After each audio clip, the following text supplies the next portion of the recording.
you know, like everything else, it's not working. So I got to turn it off and turn it on again because it makes fucking sense. All right, we're working now. Sorry.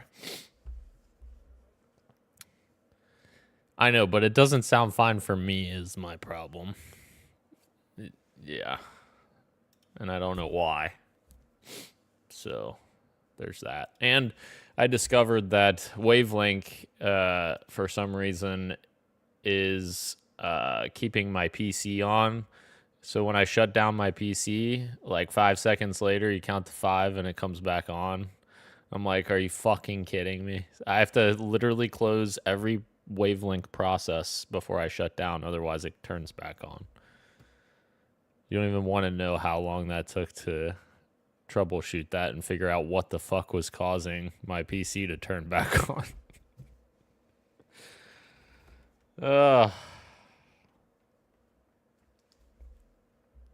Yeah, exactly. But, but I wore this to the senior citizens picnic today, so maybe some of them are tuning in. I doubt it. Yeah. Oh, God. Oh, and I forgot to add also, my dad decided to drop off his laptop to me because it's not booting up. So I get to look at that as well. It's just like, could anything else go wrong today? I don't. Personally, I just done with today. I am, yeah, because, yesterday my friend calls me and he says, I don't know what this means in Wavelength. And there's like a yellow exclamation point next to his headphones. And I'm like, I don't know. Maybe it's fucking not connecting to your PC. I don't know. Maybe start there, brother. Like, fuck! Sorry, guys. That's my rant for the day. No more ranting.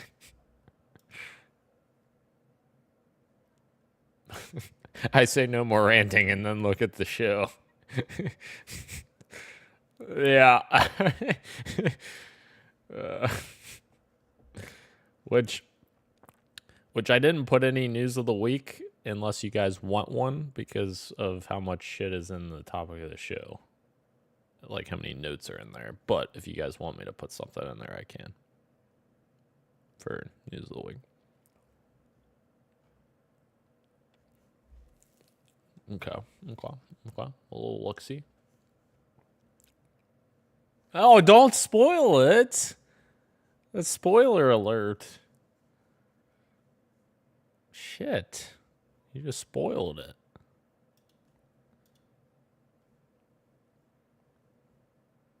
Why is my taskbar? Yep, there's just one more thing to just be fucking wonky. I just realized your guys' cameras were slightly off, and I'm like, why is that the case? Oh, because my fucking taskbar is not automatically hidden for some reason. Let me just hide that. What else could go wrong? PC gaming. Oh, yeah. And the fucking cameras that I fixed 2 weeks ago are now off again for some reason. What the fuck? God damn it. Sorry. Slightly lost my mind for a second there.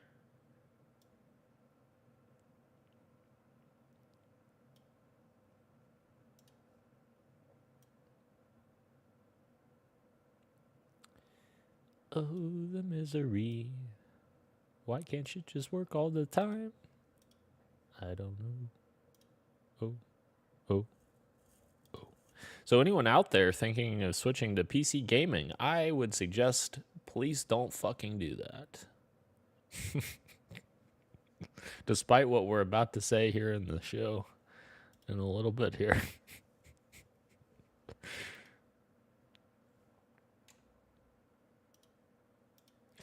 All right. Are you guys... Oh, you're adding something. Okay, I see. Oh, I see. Let me just fix the cameras on the other two scenes while you're doing that. Copy. Being Beast reference. And those are rocking and rolling. Gage Rodan. Thankfully, I had the correct names on there for once.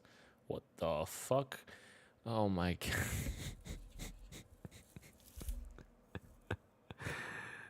god.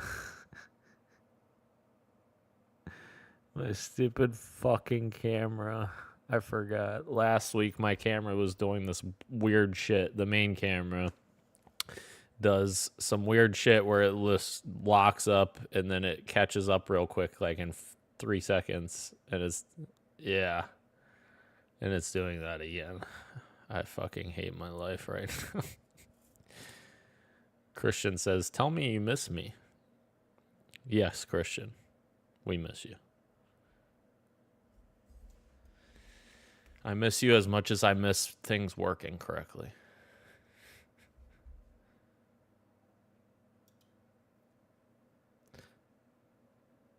Uh-oh. Christian says Modern Warfare 3 might be fun now, by the way. I don't know. They got a paintball mode. Kind of sick. And then he gives this.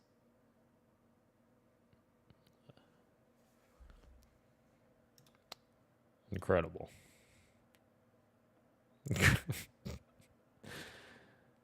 Oh, Jesus. All right. Are you guys ready?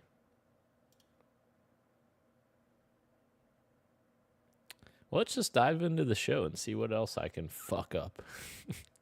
There we go. You're listening to Podcast PXN, a video game podcast delivering a player experience news. Let's go. I hate my life. I hate my life. And there's Christian. Yeah. Okay. Yes, sir. Okay.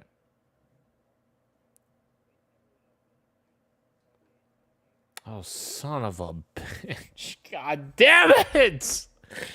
Oh, I hate. Oh, God damn it. I fucking hate this. No, that's fine. It's just literally everything has been broken today. My God. Okay. Thank you. Modern Warfare 3. That's ridiculous. All right, please speak. Hello? Okay, we're fixed. I fucking hate this. Now we're going into the intro. You're listening to Podcast PXN, a video game podcast delivering a player experience news. Let's go. What's up, guys, and welcome to Podcast PXN episode 259. I am one of your hosts, Daniel Prindle, aka Dan is DTM on Twitter, and I am joined over Discord by the Nintendo aficionado and artist extraordinaire, Roshan Warner at Roro. Hello. 2 more months until Arcane. You were singing the theme song. Now it's stuck in my head, but I'm so excited. I was singing the theme to my miseries. Oh my God. I wonder if they'll change the theme song, like if they got a new band or a new intro? Magic Dragon song. Yeah, Interesting, yeah. Good I hope point. so. I hope so. We shall see. The host of Large Popcorn and video producer at The Gamer, Christian Macias, is off this week, but he has been in the chat, so you might see him. You might see him in the chat there. And, of course, the reclaimed Tarkov Teletubby and fellow Spartan, Gage Dempster at Gilbo Biggins. I think we're gonna go back to reformed Tarkov Teletubby, or we're done with Tarkov again. Oh, Tarkov is no more. It's a dumb game for dumb people. We're not playing Tarkov anymore. For now. For now. Okay, I changed it to reformed. Or, I don't even know, is reformed? I don't know. I don't know. It sounded good in my head, but maybe it's not the right word. Okay, well, we can figure that out at a later date, you know? We'll workshop it. We'll work, yeah, exactly.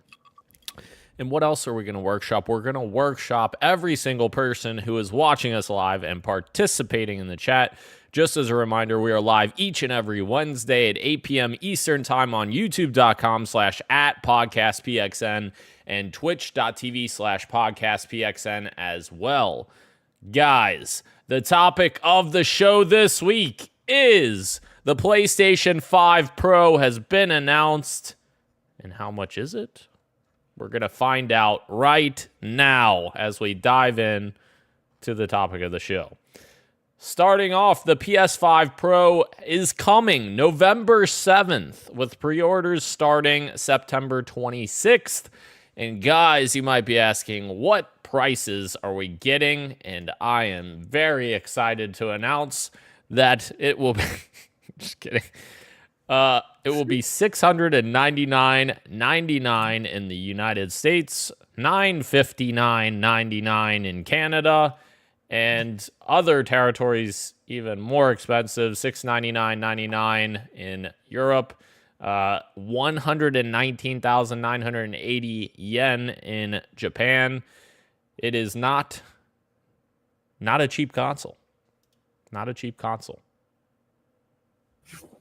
It is not.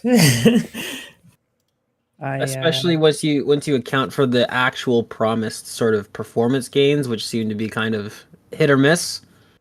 Not even guaranteed 60 frames on a lot of the games. Like, it's just this is we will this get is there. a lot. We will get there, Gage. Not even 60 frames. But we have details. You're looking for the deets. Here they are. The details, it comes with a 2 terabyte SSD with no disk drive, compatible with all PS5 accessories, which that's kind of a weird bullet point. Of course, it should fucking work with all your PS5 accessories. If it didn't, I would be quite pissed. It is built with the goal to now play games in their quality graphics modes at 60 FPS instead of needing performance mode. This is Sony's words. An upgraded GPU, which has 67% more compute units than the PS5, 28% faster memory, and 45% faster rendering. It also has advanced ray tracing with 2 to 3 times faster ray casting to provide better reflections and lighting. It will have AI upscaling, which is PlayStation Spectral Super Resolution, or PSSR for short, which uses machine learning to to provide super sharp image clarity. So similar to FSSR that AMD has and NVIDIA's DLSS. It has a PS5 Game Boost mode, which can automatically stabilize or improve the performance of 8,500 backwards compatible PS4 games, enhance IQ and resolution on select PS4 games. Some PlayStation 5 Pro enhanced games have been announced as well, which I'll talk about those in just a minute. And also some logistical comparisons. It is the same size as the original PS5. It does come with a DualSense, and it will also have Wi-Fi 7 as well built into the console. So all those details. Any of those details have you guys excited before we talk about the games aspect of it? For $1,000? I don't know. Go ahead. Please. Okay.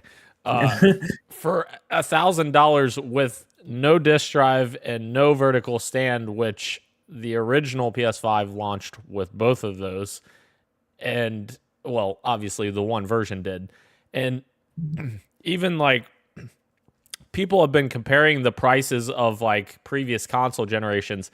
Jeff Keighley, sometimes, I've said this before, sometimes Jeff gets a little bit up PlayStation's sometimes. And I think he did here because he got fucking roasted by community notes on Twitter here. He posted a rundown of PlayStation 1 to PS5 prices and was comparing them. and he chose to do the standard PS5 and comparing that to the PS5 Pro base model. So, number one, he wasn't comparing it to the digital PS5, which you would think that would benefit it because he's comparing it to a more expensive console. However, he's only comparing the version that doesn't have a disk drive and doesn't have the vertical stand that the launch PS5 had.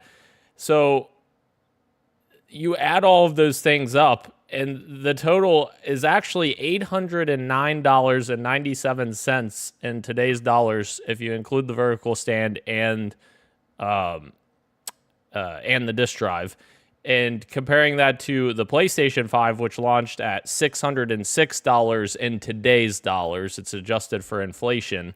So over $200 more for this console in today's dollars when compared to the PlayStation 5 at launch is kind of insane to me. Especially for a mid-generation refresh, right? Like, the PS6 is maybe, 2-3 years away? Like, for all we know, the PlayStation 6 could show up in 2.5 years, and it's another $800. Like, this is a lot of money. And I wonder, I don't know if you guys are thinking this too, is this maybe something that was locked in and sealed when Jim Ryan was CEO? Is this the last little goodbye present from good old Jim Ryan? Nice little goodbye present. Oh my gosh. It's possible. Like it's such a weird decision that it would make sense that it was his doing. But I have a question about the PS5 game boost that can automatically stabilize or improve performance of 8,000 games. Doesn't, like, the PS5 does that right now, right? The regular one? Or is that not true? I don't think it does, because Xbox Series X does. It has the what's it called? FPS boost. Yeah, Okay. but I don't think the standard PS. The regular one does. But that's a great point, though, Ro. Why the fuck couldn't that boost PS4 games? Like, it's a way more powerful machine than the PS4. Right. Yeah. I don't know. But I guess we have to pay an extra that much for it. But I don't know. I'm obviously not the audience for this, but I've even seen people who are the audience for this still be shocked at the price, and like it not including the disk drive obviously is weird. For the price, is like just toss it in, just include it at this point, and the stand as well. It's just it just feels weird. Like you guys are saying, it's like a mid-gen thing, and it's not that big of a.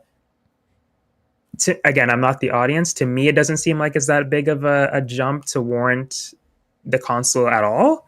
But I could be wrong. Like maybe wait a little bit longer, do a little bit more.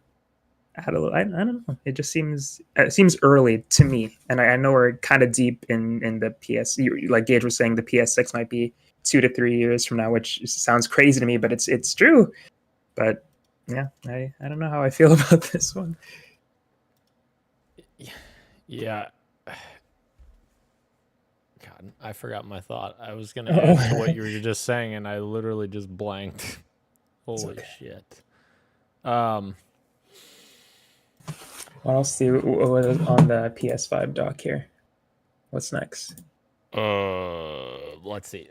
Yes, I games are what I was going to talk about next. I was going to add something to what you said, and I completely just blanked on it, and I don't know what the fuck I was going to say. Anyways, it probably wasn't that important. Fuck. All right. So talking about the games that have been enhanced for PlayStation 5 Pro, Alan Wake 2, Assassin's Creed Shadows, Demon's Souls, Dragon's Dogma 2, Final Fantasy VII Rebirth, Gran Turismo 7, Hogwarts Legacy, Horizon Forbidden West, Marvel's Spider-Man 2, Ratchet & Clank Rift Apart, The Crew Motorfest, The First Descendant, The Last of Us Part 2 Remastered. What the fuck? You just launched Astrobot, which people have been absolutely loving. In my opinion, if you're gonna launch this console, you gotta have brand new games to play on this console, because I'm not gonna go back and play, the Crew Motor Fest in fucking 4K 60 frames per second. I could care less. Like, come on, let's put some new games attached to this. It's just that to me makes zero sense. I can't. God, I don't know. This is the reason why I floated the idea that this might be a plan put in motion by Jim Ryan, and now they're stuck to it, because it doesn't seem, like you just pointed out, it doesn't seem well thought out. They didn't have anything ready for launch. The new games that they're currently like putting out, like Astrobot, it seems like that was made in a vacuum, like completely unaware that this other thing was happening. Like The Last of Us Part 2 remastered, come play this awesome cool game that re-released 2 years ago from the game that released 4 years ago. Was Spider-Man on this list? Spider-Man 2, yes. Oh, it is on the list. Okay, Yeah. I didn't hear you go over it. Yeah, it's very strange to me. I don't understand.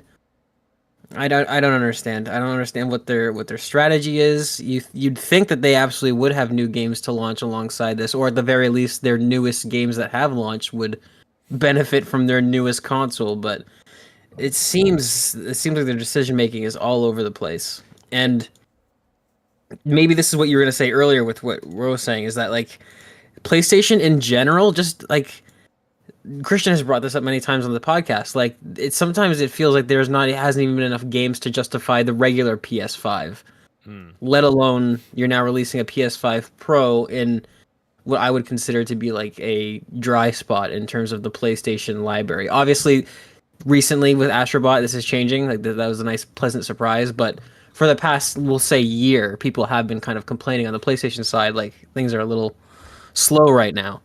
So to me, it's like this is like the least opportune time to launch a $1,000 mid-gen refresh. But I mean, what do I know? You saying Jim Ryan's name again triggered my memory of what I was gonna say before. So hold on to that a second. I wrote it down so I don't forget it this time. But Christian's been chiming in the chat. I want to read his comments as well. He said, all to still run games at 30 FPS, which we'll talk about that in just a second. Brave of Sony to show off the grass in The Last of Us 2 as one of its marquee PS5 Pro titles, when you have games like Risk of Rain 2 made by two people looking better than anything in the last 5 years.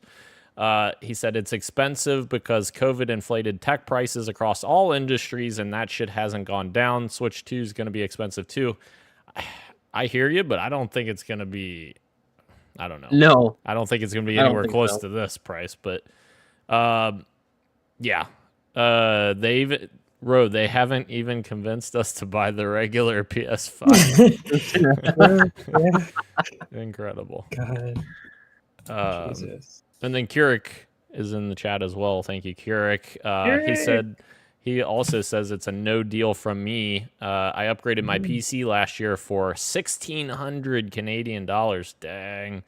Yes, but that's more, but it at least has a disk drive and smokes the PS5 Pro. Of course.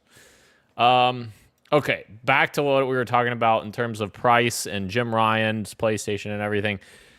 I think this is also indicative of Sony wanting to continue the trend of them making a profit off of their consoles now. And I feel like this is probably something we're going to see from Microsoft as well, because games are getting so expensive now, and they're no longer subsidizing their consoles with game sales anymore. It's essentially becoming a bigger risk for them. So now I feel like more than ever, we're going to see prices like this, like Christian alluded to. Hardware prices, I think, will go up because they're more concerned about the software sales not making up for that loss that they previously in past generations would have made up for in software sales. So that is a little concerning. Like, if this is $699, what's next gen look like here in a few years when we have the next Xbox, the next PlayStation, or even next year with the Switch 2?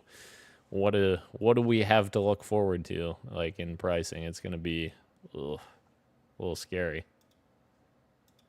Yeah, I hope Nintendo doesn't follow suit like with the Switch 2. And I feel, I mean, I don't know. It's like I saw this and Wii U was so long ago, but I saw this funny meme where it was like you can get 4 Wii U's for the price of one PS4 or PS5 Pro or something like that. And I hope when the Switch 2 comes out, I can get 2 Switches for the price of, something equivalent. But yeah, it is scary to think that these things are getting more and more expensive. And I see a lot of people saying that no one's forcing you to buy it, which is true. And these are luxury items, which I understand. But comparative to PC gaming, these have always been the easier entry point. And with them becoming closer and closer to PCs, it's like, what's the point? Just get a PC at this point. And it's starting to get closer and closer to that, where just do the PC gaming at this point. Yeah. Which is that's going to suck for the console makers, because then they're going to be competing with a completely another market again, because right now they're just competing with themselves. But if PC is added to that, then it's going to be harder for them. Yeah, that's going to be an interesting thing as we move forward. Like you said, as these consoles continue to get closer to being a PC, like what that looks like in the future, if they end up making PC stuff work on these consoles, and it's just kind of like a secondary nature. I don't know. Like they're going to make consoles and PC. I don't know. It's going to be interesting. Of course, we have friend of the show Guy in the chat too. Hello, Guy. He says this is why Sony is shutting down smaller studios and was a mistake, because smaller games release faster and fill in the gaps. He also said, first time in my life I'm more excited about what Xbox has coming out than with PlayStation, which that's fair. Xbox has a lot more games that are announced as of this moment. And yeah, Sony needs to start announcing some stuff here that's coming in the next 12 months. We don't really have a lot on that right now. A good point, Christian. OLED Switch is, well, okay. I see what you mean by saying that. He said 11-year-old hardware is almost $300. It's comparable to 11-year hardware, but yeah, I see what you mean. It's in a handheld form factor, but yeah. Got it. Hopefully it's Switch 2 is not too expensive. Jeez. That would suck. All right. So as we've been alluding to this entire time, we also have information from Tom Warren that, as he reported earlier this year, the PS5 Pro enhanced games doesn't mean that they guarantee 60 FPS. Sony wasn't clear on this yesterday, but there will still be 30 FPS PS5 Pro enhanced games. And actually, Digital Foundry even came out and said they're pretty sure that Grand Theft Auto 6 is still only going to run at 30 FPS on the PS5 Pro, which, if you're touting this console as like a performance machine to basically buy it for the performance, then you have to make it so that developers are either encouraged or forced. I know that forced sounds bad, but like you have to make it so that the developers are actually making it a performance console, because if you're not, I don't see what the added value of that $699 is. Right.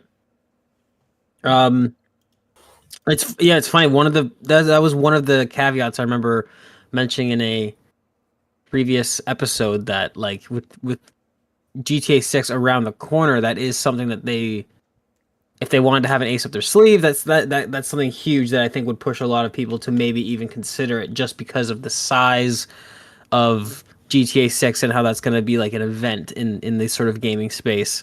So the fact that Digital Foundry, if there's anybody that knows their stuff when it comes to hardware and performance, it's Digital Foundry. So the fact that they're saying that this isn't going to be, not to get your hopes up for it, man, like that was the one thing that PlayStation really could have used to get people in their corner to even consider something like this. So the fact that they're thinking that that's not the case. That's tough. That's tough for PlayStation. Very interesting. Keurig says maybe they can put Master Chief on it to really make it worth it. You know what? That might actually happen. You know, might actually be happening. Who knows? If those rumors are true. All right. So yeah, on the back of all this shit and drama with pricing, before their event of the PS5 Pro, Sony also quietly, they didn't announce this, they quietly increased the price of the PS5 DualSense controller by $5 in the US this week. So the controllers are now $75 instead of $70, which is insane to me. I still can't believe controllers cost that much. That's crazy. Yeah, it's like such a... And sometimes... Like the collector's edition controllers, I understand. Yeah. But like the basic ones, Right. like I gotta resort to Mad Cats now and like the games licensed controllers at this point. Like these are like necessities to play the console, the games. Right. But I understand like these are the technology is getting even better in these controllers, so I understand them pricing them higher, but like the sneaky price hike is like a little I don't like it. Like they're already expensive and you didn't have to do that, especially $5. Like if you're gonna do it, hey, don't listen to me, but if you're gonna do it, at least do it, like raise it. Don't do these little sneaky things. So I guess like Right. It's just being annoying at this point. Yes, absolutely. Guy points out that that's because the refresh controller has more battery life.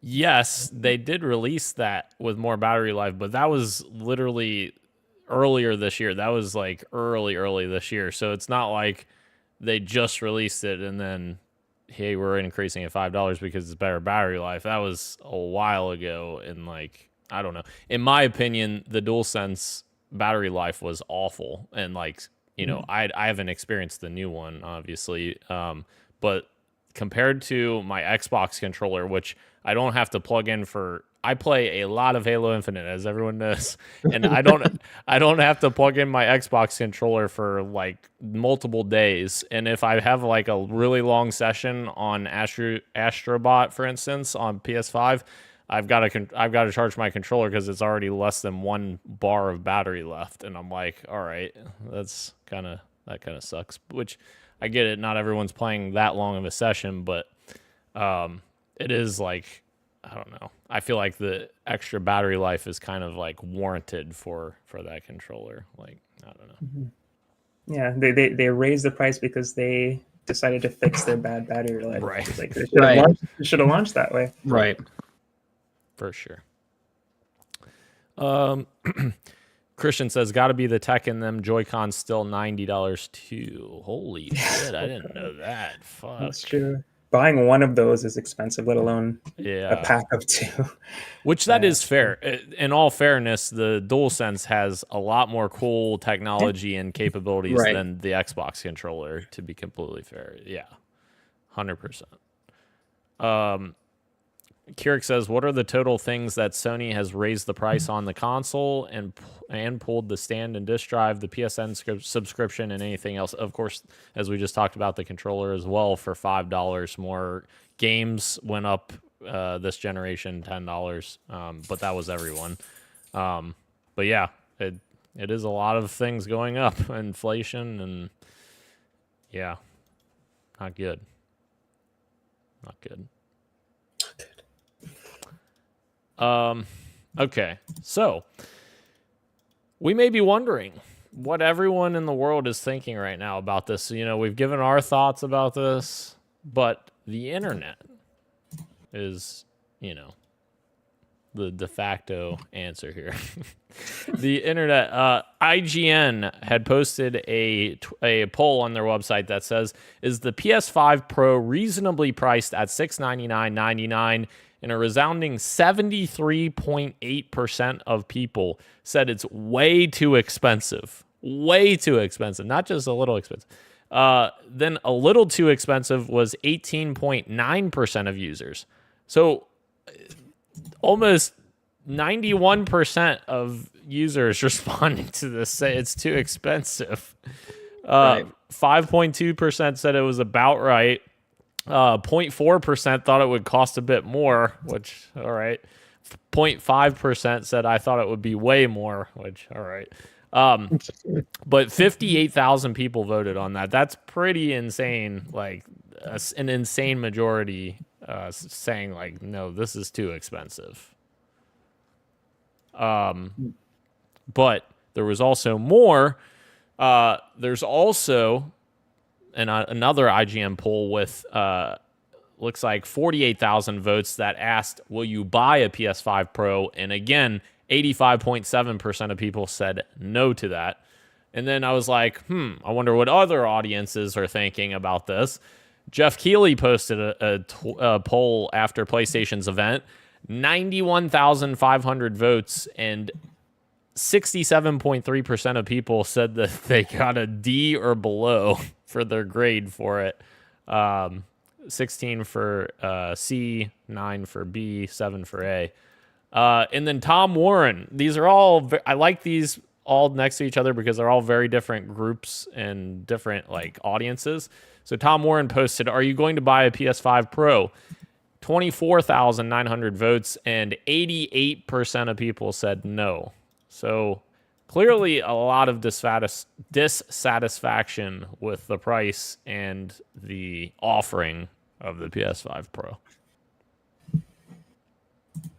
Yeah, if we were to go by these polls, it would seem like Sony is in for a rough launch of this console. However, I was talking with a friend of the show, Guy, about this, and I do worry that when this thing releases, the FOMO will take over, and you might have people buying it up, and people realizing that, oh, it's out of stock, it must be popular, and then it just starts flying off the shelf. I worry about that because I would like for Sony to not be rewarded for this type of behavior and this sort of ridiculous price precedent that they're, again, setting now. We have no idea what how far away the PS6 is, but if this is what they're already doing. So I would like for this to come out and for these polls to be indicative of like how the consumer will react when it launches. But yeah, a part of me does worry. I get worried that we might have another situation where these things start flying off the shelves and getting resold at even higher prices. This is gonna sound diabolical, but hear me out. Okay. So I was fucking furious with them when they released the Spider-Man PS5 plates, and then they literally sold out instantly. They made like, what, 20,000 of them, or I don't know, a very small amount of them, and then they sold the console.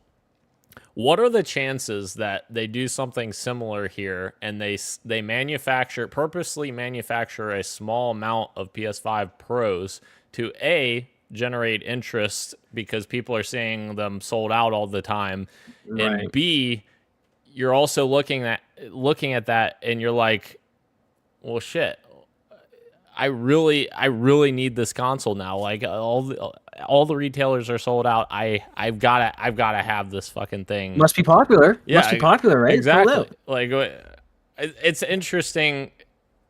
It's interesting to think about as an option for them because they're also looking in the back of their head and they're like, this is an enthusiast console. Like there's not going to be like super high demand for this console anyways. So if we manufacture slightly less, we're not going to really hurt our bottom line, so to speak. Right. But they may end up helping themselves if they do that, which is sad, like you said, because I don't know. I think the same, I could be wrong, but I think the same thing that you guys are talking about where they manufacture less happened, like you said, with the plates, but I think didn't something similar happen with the Portal, the PlayStation Portal? Yes. Where we're like, who's gonna buy this shit? And then it was like selling out, and we're like, who is buying this shit? Right. And it did what you guys are saying, like people were like, why is this selling out? Is this, do people like this? Am I the crazy one? Yeah. And I don't know if that ended up working in their favor where people saw that and ended up buying more PS Portals, but I think you guys may be onto something, or that's like PlayStation strategy, I guess.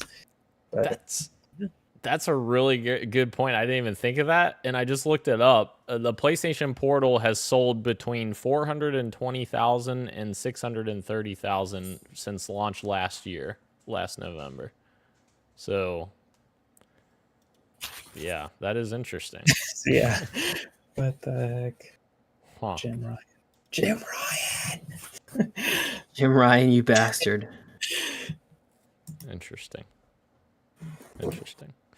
Jerome is saying, let's hope the scalpers buy them all up. What the heck, Jerome? You want people to pay way more for these? What? They buy them all up and they sell them at high prices, but nobody buys it from them. That would be great. It's like, Right. That's the real winners when we get to watch the scalpers waste all their money. Oh, God. Incredible. All right, so my last question.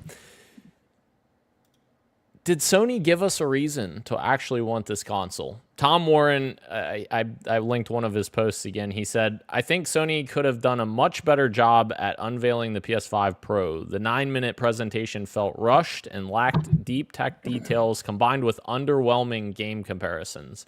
If you want people to buy a $700 console, you really have to show more.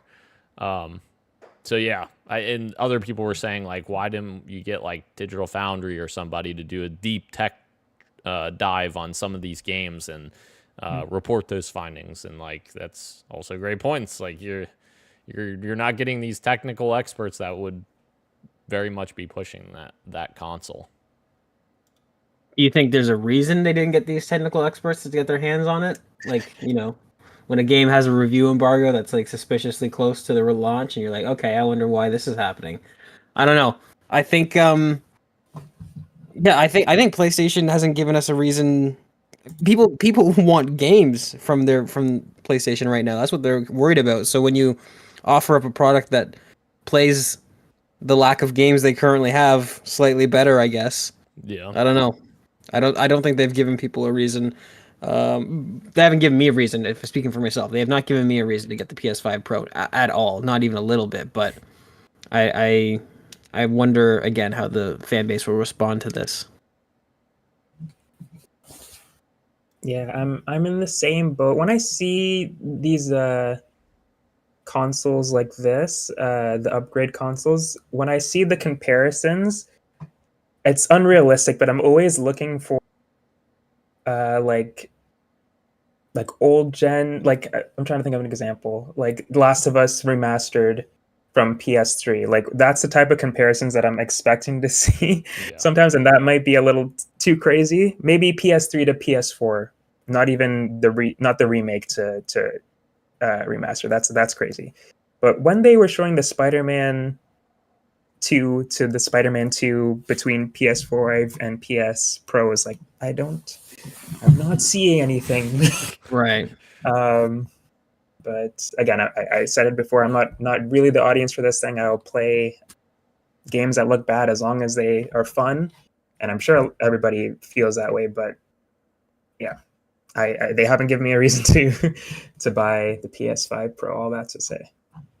Yeah, I agree with you guys. I think they have a long way to go to convince people to buy this, and I think it's going to be even more enthusiasts than normal these mid-gen console updates already are. Like, I think this is going to be very, very niche. I don't know. It'll be interesting. Before we close out the topic of the show, Jerome says, it's an improvement over the base model, sure, but anybody who wants a PS5 pretty much has one and can get one. There's no reason to buy that just to play existing games. Get a PC or wait for PS6. And that's a great point. A great point. Excellent point. All right, guys.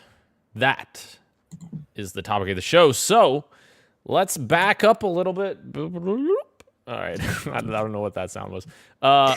We don't have any news of the week items this week because we had so much in the topic of the show, and we're going to dive into the quick bites here. So, jumping into the quick bites, the first quick bite is welcome back to the Go Fuck Yourself special, ladies and gentlemen. Gage already teased that line, and here it is. The Go Fuck Yourself special is back, and it is coming from Chris Deering, the former boss of PlayStation, who does not believe that the recent widespread layoffs in the game industry derive from corporate greed, and that affected workers should just go drive an Uber or go to the beach for a year until things turn around. Jesus Christ! Are you kidding? No, I'm not. I wish I was kidding. I know. I'm reading the source right now as you're talking about this. Yeah. Wow. Ugh. Incredible. Yeah.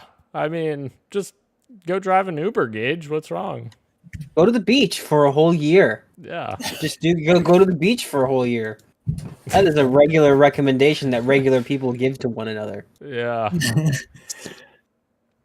God. I don't even know what to add to this. Me neither. There's just nothing in his head. This that is like some Succession ass line that somebody on Succession would say. Go to the beach for a year. Really, I don't know. Okay, sure. What does that even mean? It's like Kendall saying that. Right, exactly. Go to the beach for you. It's something that Tom would tell Greg. Go to the beach for a year. Oh God. All right. But yes, that's the past. Moving forward, the current Sony CFO, Hiroki Totoki, has said that he wants more new IP fostered by PlayStation. Whether it's for games, films, or anime, we don't have that much IP that we fostered from the beginning. It's leading PlayStation fans to become nostalgic for classics like Infamous and Sly Cooper. So they want more new IP, I guess. But, if people are giving an example of IP that they have that they're not currently using. Yeah. As you were reading this in my head, I was thinking Infamous, Killzone, Resistance, Right. all these, you know what I mean? Like SOCOM. Yeah, but sure, I guess new IP is good, even though a lot of those IP have specific genres that PlayStation currently isn't tapping into, and you could just bring those back again, which people are already nostalgic for. Yeah. First person Go shooters. to the beach. Beach. Oh my God. Just drive an Uber. All right. We're going to drive an Uber to this next quick bite, which is we've gotten some more background on Sony Bend and what happened to Days Gone. And this is this is from the game's former director, I think, which he's kind of gone on off the deep end. But we got a lot of information from this, which I found interesting. Of course, we all found interesting. We were talking about it in the chat a little bit. Days Gone 2 apparently not being made was a Studio Bend decision, not a PlayStation decision, which is interesting. John, who's the former director of the game, blamed his game not selling well on discounts and woke reviewers. Okay, John. Sure. Oh, brother. But also, Sony made him, John, take anger management classes because of how he treated his staff. By his own admission. He still, John, again, harasses Studio Bend every now and then. Bend repeatedly distances themselves from John, and he left Bend to go right for, I don't really give a fuck. I'm not going to name the name because I'm not going to give you exposure. John is being really salty about a Game of the Year contender because it's got a tribute in it for his character, when he's at least partly to blame for the cancellation of said franchise, looking at the previous points. And he is upset about the main character from Days Gone being an Astrobot, which is like, what the fuck? Why are you so upset about that? Like, if you're... Imagine being upset that the new hot PlayStation game that everybody's raving about references your character, and that somehow makes you upset. Yeah. Insane. Yeah. It's crazy. Oh, sorry. Go ahead. Go ahead. No, go. I was just going to say, it's question crazy that Days Gone was, like, I thought it was a Sony decision to not make a sequel, not a Bend decision. So I think that's crazy. And this guy made it sound like it was when all that stuff Right. was happening. He was like, "Oh, they don't want my game over there," and they were like throwing other games under the bus at the time. If I remember correctly, it was a weird time. But I was going to ask Gage, how does he feel? I think you enjoyed Days Gone, the original. I did, and similar to what Dan just said, because this happened over the last week, this has been a roller coaster for me too. Because I was also under the impression, as a lot of people were, that it was Sony that decided to kill the Days Gone franchise, or at least put on hiatus, whatever you want to call it. And I did. I very much enjoyed Days Gone. I think it's a better game than it has a reputation for. But this is mind-boggling. I don't know why something that puts eyes on your franchise, no matter how little, could be something that you would complain about, and then B, why are you picking a fight if you were the one who had a hand in deciding to move away from that direction of doing another one? This just seems, and it's funny that the self-admission of mandatory anger management classes, because this does, just from this little bit that I've learned about this guy, seems like somebody who just wants to be angry and just wants to fight with people, because these decisions, one after another, don't make any sense. I don't know what you're doing. Very, very sad, unfortunately, because I absolutely love Days Gone. The second act in that campaign is I think goes toe to toe with anything that PlayStation has done. There's a lot of stuff there, but man, if this is the type of person that had any sort of sway and control of where that franchise was going, I think it's probably best that it dissolved, and maybe it can come back later at some time under somebody a bit more fucking regular. Yeah.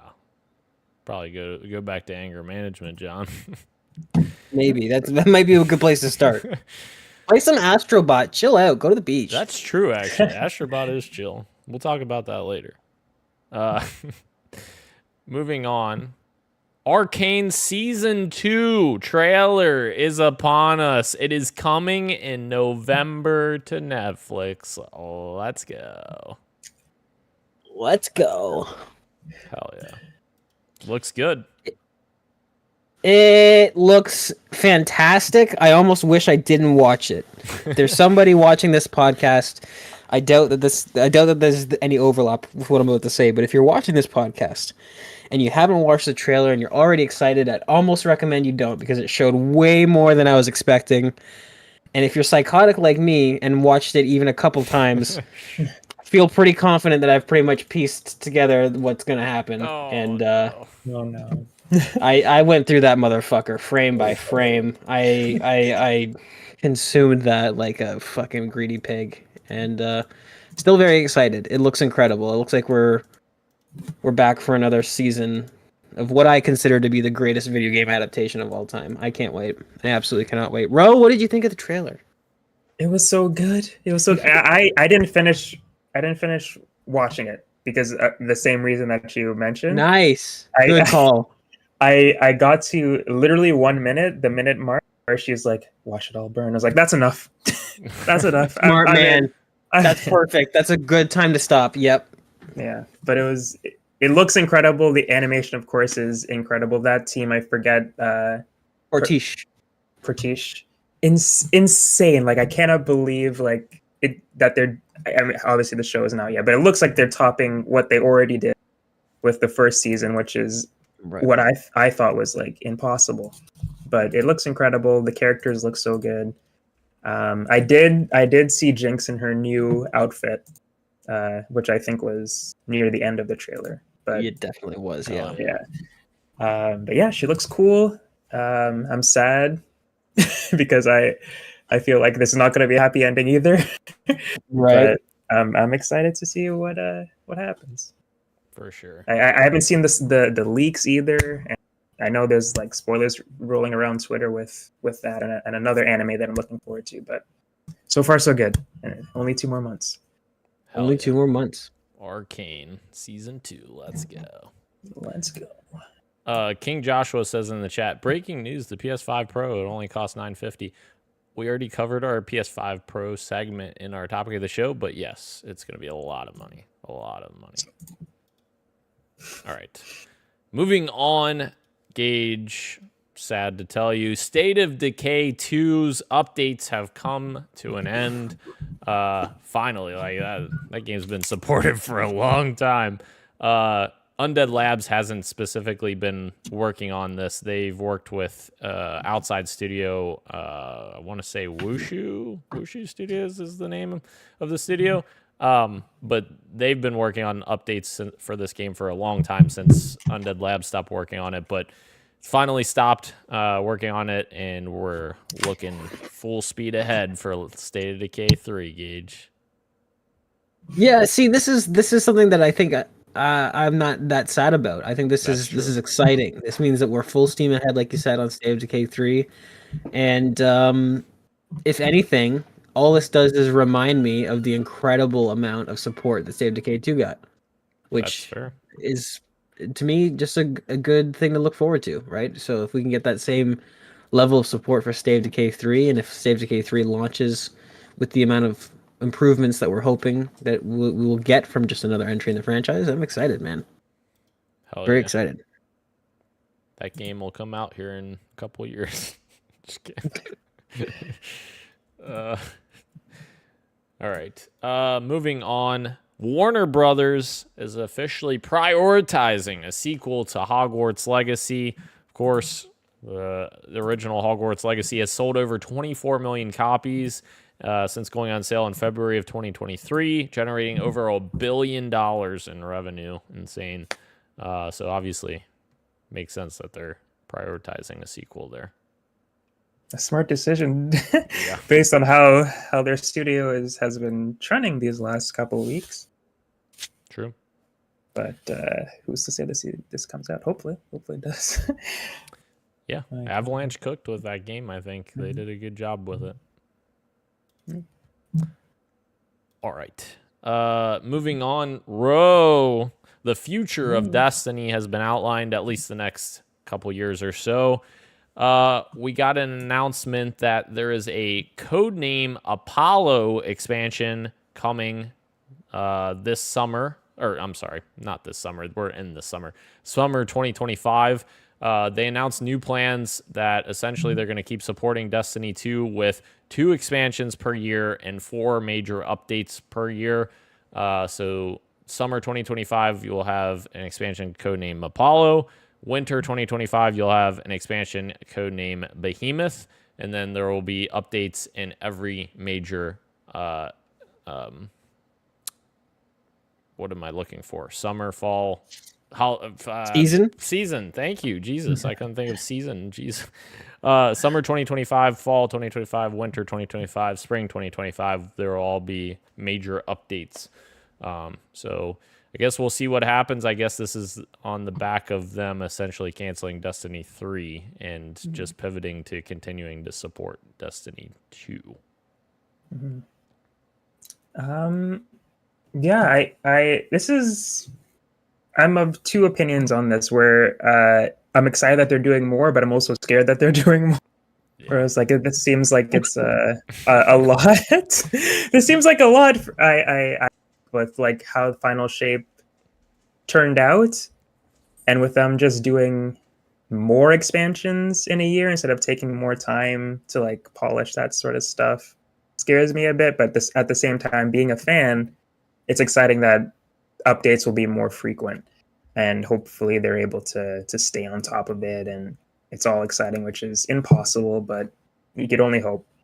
But yeah, I'm excited for players that are still playing this game. Yeah. I am definitely more from the sideline looking in, like, wow, I remember Destiny. That was a good time. And I like checking in and seeing how everything's doing, but I'm not actively playing. But it's cool to see that they did the 10-year thing. They did it. True. Good for them. That's awesome. And the fact that they're continuing with that is impressive. So good for them. I hope they can stick the landing whenever the end does come, because I thought it was Final Shape. Apparently not. Which is good, because that means they have another chance to end it with a bang whenever that does come.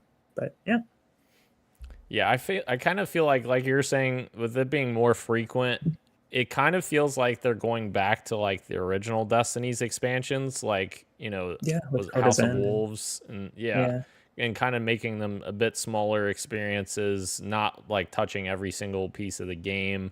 It kind of feels like that kind of feeling, almost as though like to hold Destiny fans over until they eventually maybe can make a new mainline game, is what it feels like to me. Yeah, which could work. Which For sure. I hope it does. Yeah, because a lot of fans are nostalgic for that time, even though that time technically was not better than the time that we're in. So getting getting that amount of content might be good for the player base. And it's something that they complain about a lot, not count time droughts and all that. So yeah. Hell yeah. All right, our next quick bite. Black Ops 6 beta is the largest beta in COD history. We have set records. Me, Christian, and Gage, we did it single-handedly by logging in. Right, Gage? We did. It is number one in total hours played, total hours played, total players, number one in play time per player, number one in most matches played, which is kind of crazy, actually. I guess people are very much enjoying it. I guess so. I am not the audience. I didn't. I hated it. This. I hope this does terribly so I can get points. Yeah, you're in trouble, bro. I'm scared. We'll talk about that here in a minute when we get to Fantasy Critic. We'll talk about it. Christian says bad maps in the chat. Oh, there are some. good. There are some Disagree. bad maps. There's some bad maps, but I feel like there's some good ones too. All right. Moving on. Microsoft has announced that they are returning to Tokyo Game Show this year. Of course, on the back of them returning to Gamescom this year as well, which apparently they had a major major booth at Gamescom this year with a lot of shit going on. So wonder if they'll do the same thing with Tokyo Game Show. That'll be interesting. They say they have an exciting lineup of games from third-party partners, primarily based in Japan and across Asia, including games coming to Game Pass.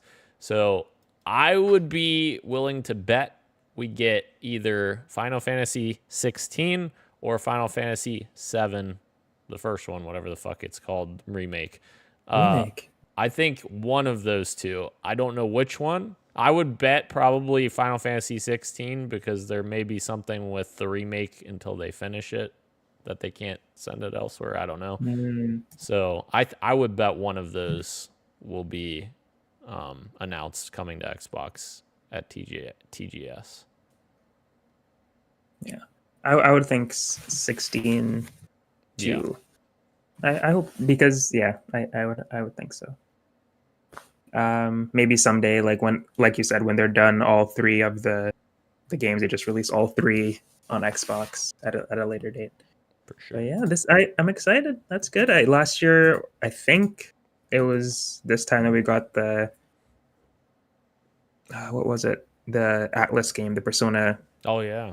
Announcements coming to Game Pass, and the other one I'm forgetting the name. But I'm glad that they're making more partnerships over there. We've talked about it before that they're lacking compared to Sony and of course Nintendo being both of them are Japanese. Right. So yeah, it's good all around. Hell yeah.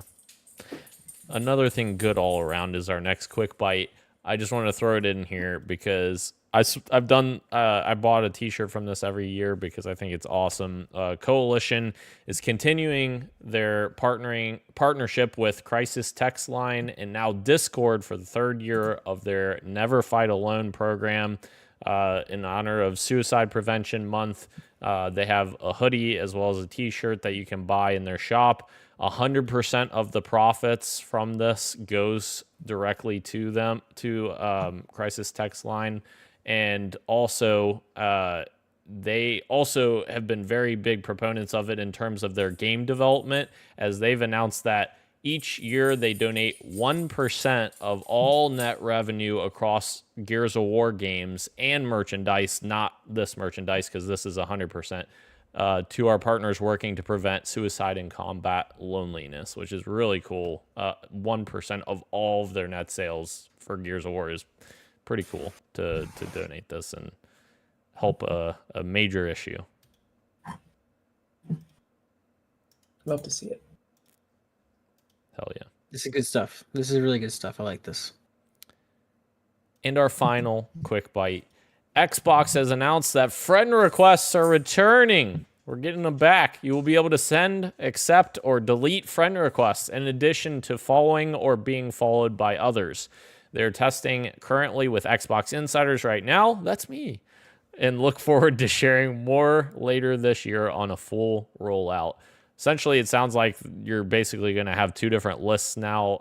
You'll have one group of people that are just following you and one group of people that are your friends, ones that you have to actually accept. They say if someone's following you and you're following them back, those people will automatically already be considered friends since you've followed each other back in this new program. So more ways to connect to people, and I'm sure this will help out like streamers and stuff like that. Right. I was so confused at first when it said friend requests are coming back. I was like, where did they go? But yeah, I'm remembering now what Xbox does, because there was a couple of, like you said, streamers that I follow and I see what they're playing, but they're not friends with me. Right. But yeah, that's true. I forgot about that. No, you can just say that you're friends with them, bro, and then I play with Tyson every weekend. You have your friends over, and you're like, yeah, look at all these cool people that I know. With Barack Obama.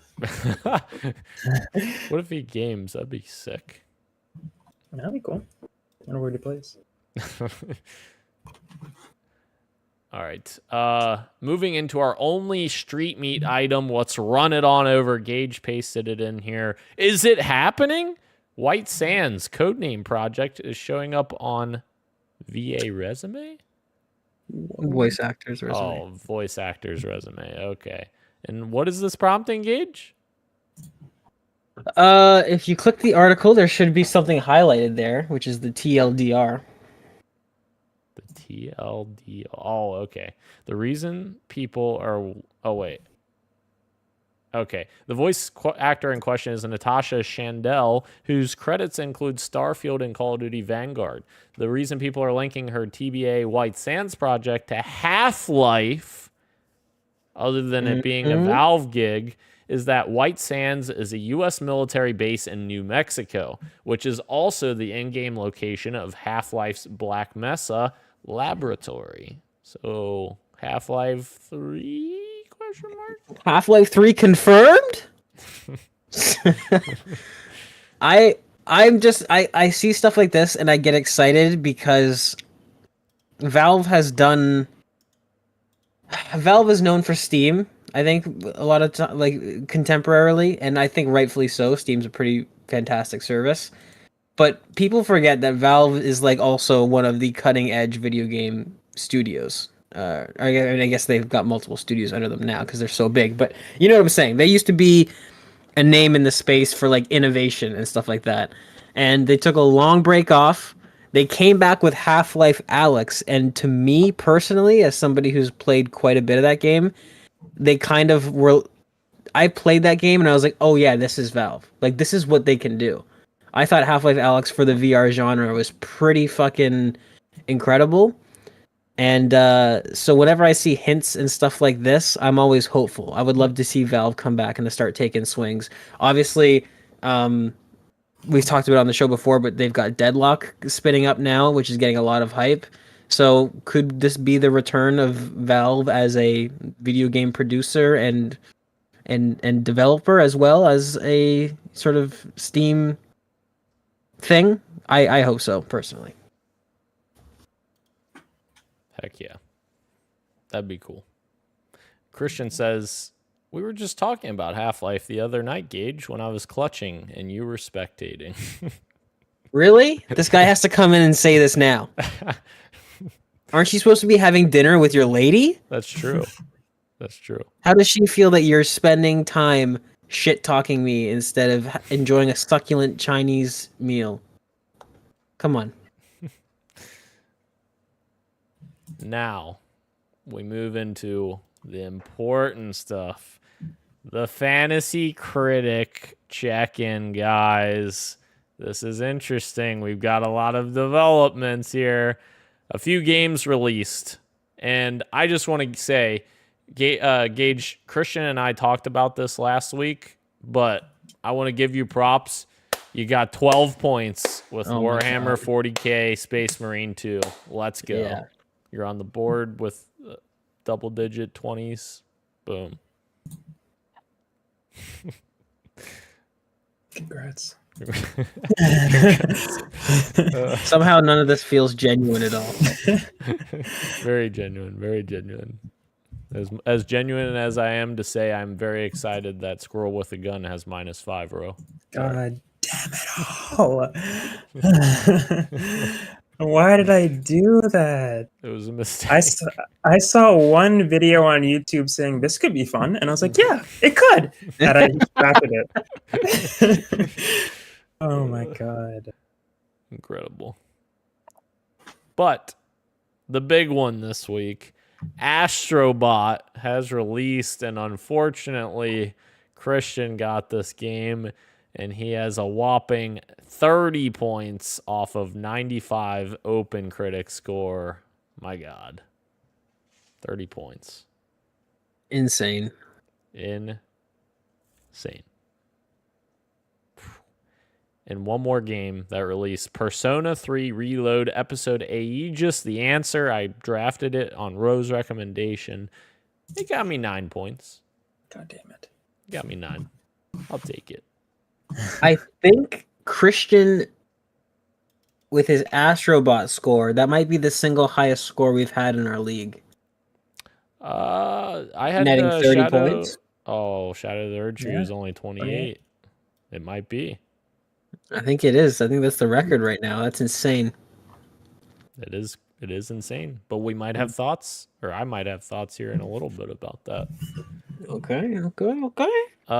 League history, do we have anything new here? No, not since last week. We talked about your games last week, Gage, that you picked up: Assassin's Creed Shadows, Rift of the Necrodancer, and Silent Hill 2 Remake. And then Ro picked up A Quiet Place: The Road Ahead as a counter pick to you, which is incredible because you look at Gage's list and it's just filled with counter picks. Listen. I am being targeted. You have 3 counter picks right now, and that's with 2 games that you dropped that I counter picked. It's okay because Hollow Knight Silk Song will be shadow dropped at the Game Awards, and everything will be fine, and everything will work out. Yeah, we'll see. I don't feel good about that one. Even if that does come out and it gets 100. Well, Gage what do you winning. say right now? Incredible, Ro. You'll be at like 40. You'll be 60. Yeah. Oh my god. Oh gosh. I don't know. Yeah. It's gonna be interesting. Oh, I forgot to read out everyone's position too. Yeah, there you go. Do it. Go ahead. In first place is, of course, Christian now. He has 139 points after Astrobot. He is the clear number 1. He's had 10 games release. In second place, we have a new second place person, and that is me with 115 points. And I only have 9 games released, so I got 1 extra behind Christian and you, Ro. You both have 10. I'm hoping to get a lot of points on that one that I make up with, And then, Ro, you have 109 points in third place. You have, of course, 10 games released as well. And Gage is sitting there with 29 points. He's had 2 games released.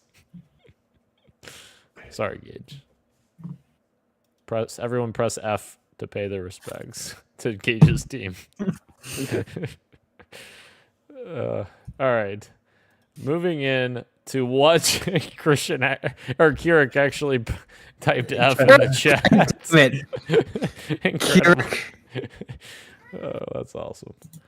All right, moving into what you got for me. I've played the Black Ops 6 beta some more. The open beta, had a ton more fun with that. I genuinely have not had this much fun with the normal multiplayer from Call of Duty in a long time, and have been having a bunch of fun with the boys with it. So I'm excited for Black Ops 6 and play some zombies, have some good times there. But the more important game, I'm adding another game to my backlog because I've started another video game, guys. I played 4 or 5 hours of Astrobot, and I fucking really like this game. It is great. It's very, for me, I loved Astro's Playroom. I thought it was a great game. Like, I thought it deserved even, I would have paid $30, $40 for that, even though it was a shorter experience. And Astrobot is very much taking that and one-upping that, so to speak. Like, I very much am enjoying that. And, like, it still amazes me that Team Asobi is pretty much the only developer that really makes great use of the DualSense capabilities with the haptics and such. It feels really good to play. It's really fun. And there's a lot of cool references. I don't get all of the references because I haven't been with PlayStation since day one. I joined during PS3 era. So I do miss some references. But for the most part, it's just a really fun game. One comparison I did want to make, though, I really feel like this game, like, it's a really great game. So this isn't a negative towards it. I'll explain in a second. I feel like Astrobot is to video games what the Mario movie is to movies. Like, that movie, the parts that were so great were the references and the fan patronage and, like, just making it feel very much itself. And, like, I feel like Astrobot does that very well. Like, that is what makes me love this game so much. The charm, the gameplay, it's really great. I love Astrobot. Awesome. I have one complaint from the game, and it is such a nitpicky thing, but, like, why can I not fucking change the sensitivity of the camera? That drives me insane. I can't. There's no options whatsoever, so I can't change the sensitivity when I'm turning the right stick, and that bothers me a little bit because it feels slow to me. Like, I like to move quicker than that, my camera anyways. So, very, very excited to play more of this. I knew this was going to get Christian. Christian said derogatory comparison, comparing it to the Mario movie. Like I said, I like the Mario movie, so it's not a... I did too. I don't know why Christian's being a hater. Yeah. It's just, yeah. I think that the comparisons are similar is what I was trying to get at, but very much enjoying it. So, Ro, what you got for me? Anything? No, nothing. Nothing at all. Nothing. Well, I played I played some more Roblox games with my girlfriend. Hell yeah. But that's about it. That's about it. No, I was about to say real games, but that's not Hey, true. that still counts. They're fun. They're fun. But yeah, I haven't played anything on my PlayStation or Switch or anything like that. But Totally fair. Totally fair. What's your favorite game? Roblox game? Yeah. There was a game called Expedition Antarctica, where it's like an obstacle course sort of thing, where you're trying to get to the end of this expedition. You're like in this snowy place, and it's multiplayer, like it's in a populated world, so you're seeing other people trying to get to the finish line as well, but it's not cooperative. So you're like hopping over icebergs and climbing mountains. They're like, it's fun. I enjoyed that. I didn't make it to the end. It's actually super hard, especially for someone who doesn't play with mouse and keyboard. But yeah, it's fun. I liked it. No? Interesting. I'm assuming your girlfriend likes it as well. She loves Roblox. Yeah, she's every day she's playing like a new. It feels like telling me about it, and if it's good, then we hop on together and give it a shot. Hell yeah. Very cool. Gage, what you got for me? Black Ops 6. Nice. Black Ops 6, Black Ops 6, Black Ops 6. I want to echo what you said in that I haven't had this much fun in a long time. Not as long as it feels. It feels like it's been a lot longer, but when I really think back to it, I had a lot of fun in Modern Warfare 2 DMZ. But in terms of standard multiplayer modes, yes. At one point over the weekend, we managed to get a 6-stack going, which was cool. We had an entire team filled with people that we know and that we're friends with and hanging on the Discord. It was a great time. The game feels solid. The Omni movement is a lot better than I thought it would be. I thought it was going to be annoying and clunky, but it's really quite smooth and fun. And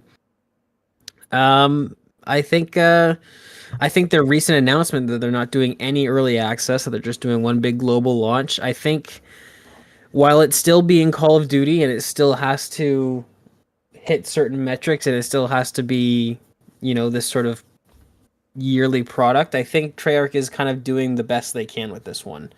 And I'm very excited to jump into it again with the boys. I had a great time. And then I've played another game, but I'm going to wait to talk about that until Christian is back. That's true. We waited. We were going to talk last week, and then Christian's like, we should wait. I was like, yeah. Because I have thoughts on that game, too. I can't wait to get into it. I can't wait. I can't wait to get in. Okay. Oh, I have to read this comment. I missed this comment from Christian.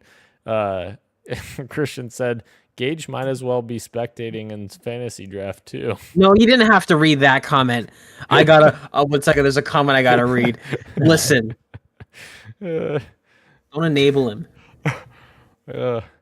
Christian said, "How do you feel about them taking Sledgehammer's maps for the last content update from Modern Warfare 3?" I don't know what that means. I don't either. Are they putting Sledgehammer's maps into Black Ops 6? Question mark. I don't know. I don't know what he means by that. The last content update from Modern Warfare 3. So maps that were made for Modern Warfare 3 are being shuffled and delayed to Black Ops, maybe? I hadn't heard about that. I think that might be a rumor because Black Ops, the marketing has been saying, 16 maps at launch for a while. Interesting. A chunk of Black Ops 6 maps were taken by Treyarch from Sledge. If that's true, I don't know. I don't care. For a while now, it seems like Call of Duty has been a pretty collaborative effort between all the studios. Right. So the distinction to me is more so what's the narrative, what's the time setting of the game that the main studio has kind of taken charge on, and everything else is just kind of a collaborative effort. Well, and this says post-launch seasons, so it's at launch it'll be Treyarch's maps. From what I'm reading from Charlie Intel, it's saying they took Sledgehammer Games maps for post-launch seasons. So okay, we'll see. We'll see what happens. I didn't mind the maps as much as Christian did. There's obviously with Call of Duty, there's always hit and miss maps, but they weren't sticking out to me. Of most of the games I played, I was having fun. Can I just say, one of the I just did Christian's line. One of the dumbest things I've ever seen. This kind of drives me insane. IGN posted Call of Duty Black Ops 6 multiplayer review in progress, and then they posted their impressions of the beta. Why are we reviewing? This isn't a review in progress. This is the beta. What? It's very strange. That is very strange. I'm assuming they're going to update this like when the game launches, but like, why would you? I know why they're doing it for SEO to get basically the first results, but I don't know. That's kind of scummy. I don't like that. I don't like that at all. Anyways. Anywho. All right. Anything else, guys, before we close out the show? Not for me. Okay. Arcane Season 2. That's it. That's just the comment. That's the comment. Arcane Season. That's the comment. Anything else? Anything else on your mind? Arcane Season 2, always. Everyone go watch Arcane Season 2 in November. Everyone go watch exactly one half of the trailer. The minute mark is such a good point to stop. What does Ro, Ro you were so brilliant for that. What do you I just saw something online. I don't know if you may have talked about it. I just zoned out. But GameStop is offering like $410 like trade-in value if you trade in your PS5 for a PS5 Pro. Oh wow! It's like a promo going on. It looks like, yeah. $410. That's actually pretty. In the US. Yeah. That's pretty good. Well, I'm guessing the disk drive version, because that would be more. I guess so. Yeah, the physical white PS5. The Gotcha. original What- one. Yeah. What do new PS5s go for? Because what are 500. they planning? Yeah, that's. So what are they planning to sell these used PS5s that they're getting? I don't know. GameStop. That is an uncharacteristically good deal. And I don't think you've thought it through. I would bet they probably use it to bundle. Is my bet. Like bundle a bunch of games, like used games and such. I don't know. Interesting. That's still a pretty razor thin margin. It is. If Yeah. a brand new one's going for 500, True. and we'll give you 410 for your used PS5. Very interesting. 310 here, apparently. Oh wow. So it Which costs is more. crazy. Yeah, it costs more there, but they're gonna give you less. God, why What does the it suck fuck? so bad? It's incredible. Kirik, yes, thank you for joining us. Appreciate you joining us in the chat, as well as everyone else live in the chat and on YouTube and Twitch, as well as podcast services everywhere, including Apple Podcasts, YouTube Music, Spotify, and everywhere else you get your podcasts. Thank you, Ro. Thank you, Gage. Thank you, Christian, in the chat. Thank you, Kirik, in the chat. Thank you, everyone in the chat. There was a bunch of people talking to us today. Thank you. I am Daniel, and this has been Podcast PXN, and we are out. Much love, and keep on gaming. See ya. Adios.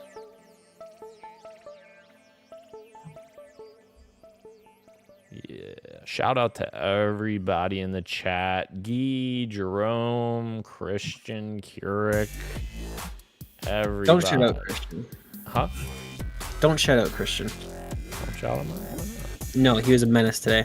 Want me to shout him out? You know what? I'll even shout out. I just saw this.